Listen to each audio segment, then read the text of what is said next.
Bonjour, c'est Gilles sur boursicoté.com. Voici l'analyse technique Forex et matières premières pour cette séance du mercredi 29 avril 2015.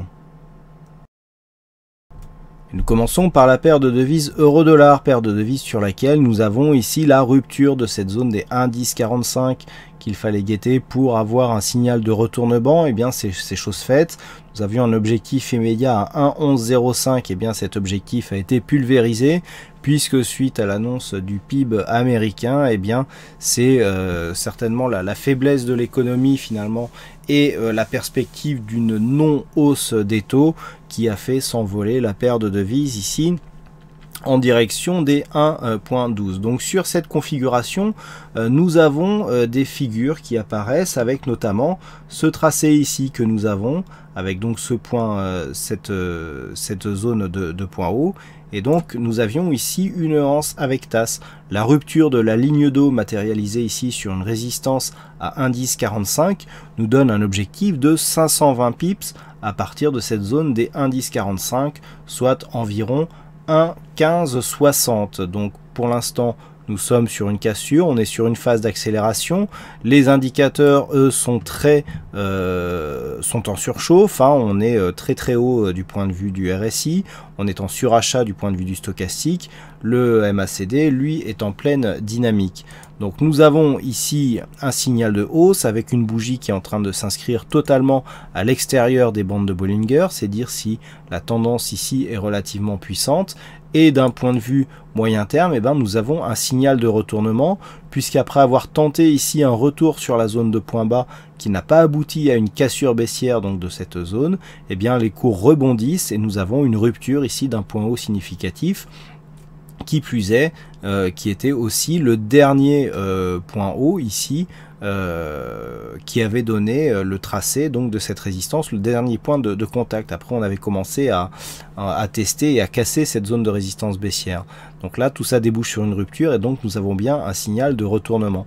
Alors avant d'atteindre les 1,1570 annoncés donc sur par rapport à la figure chartiste, nous avons d'autres zones qui devraient être atteintes prochainement. Alors nous avons une zone intermédiaire à 1,1202 et on se rapprochera ensuite ici de la zone des 1,1280 qui représente une ancienne zone de support ici qui avait donné lieu à de multiples tests avant la cassure. Je pense que vous en rappelez. Donc dans le courant du mois de février pardon, de cette année. Si on casse ici cette zone à la hausse, ce sera un signal de plus comme quoi les cours sont vraiment en train de repartir et de changer de sens.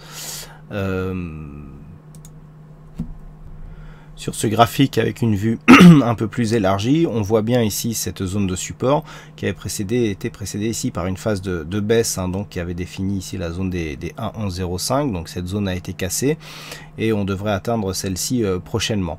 Donc pour le moment, on est vraiment dans une inversion. Le signal moyen terme est clairement un signal de retournement.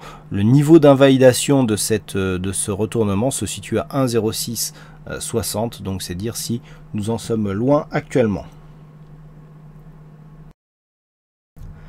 Sur le dollar-yen, il y a assez peu de changements finalement, puisque malgré quelques secousses sur le dollar, on était en train de remonter ici en début de séance et finalement on est redescendu, mais sur des zones qui sont tout à fait dans la continuité de cette tendance neutre qui subsiste depuis maintenant quelques mois, hein, puisqu'il y a quelques mois que cette zone ici des 118,57 avec un contact ici fin mars, eh bien, est une zone de support par rapport à cette évolution qui évolue quasi à l'horizontale ici depuis maintenant le début du mois de février.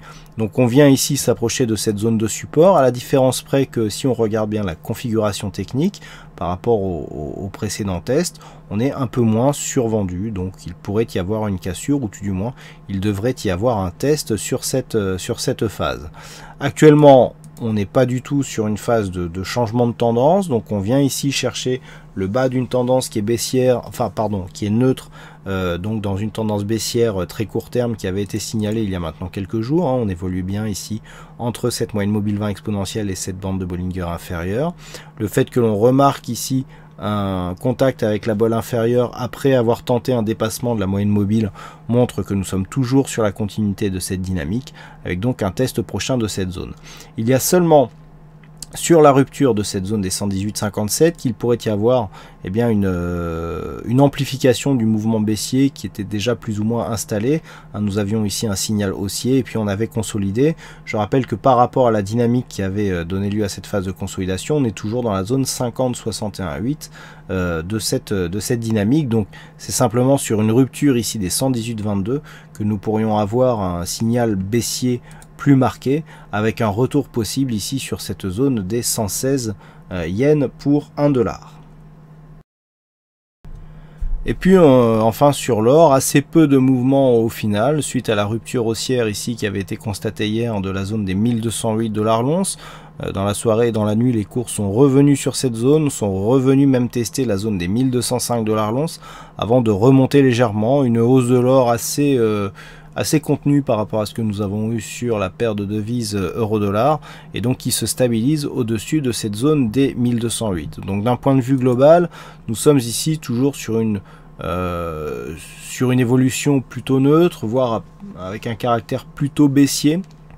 Mais c'est vraiment, il s'agit vraiment de peu de choses. Donc tant que les cours évoluent ici entre 1187 et 1208, eh bien on confirme la neutralité, si j'ose dire, de cette dynamique qui sera toujours de mise, même si on venait monter ici jusqu'à un test des 1223.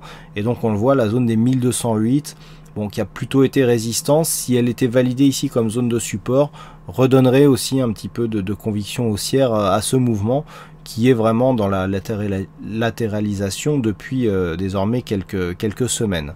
Donc on oscille ici d'une manière quasi neutre entre 1178 dollars l'once et 1223 d'un point de vue moyen terme. Le fait que les cours remontent ici sur un fond de dynamique qui reste haussier d'un point de vue court terme nous donne un objectif ici à 1223 dollars l'once.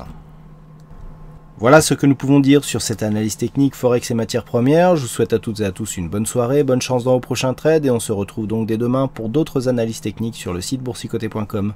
Bonne soirée à tous.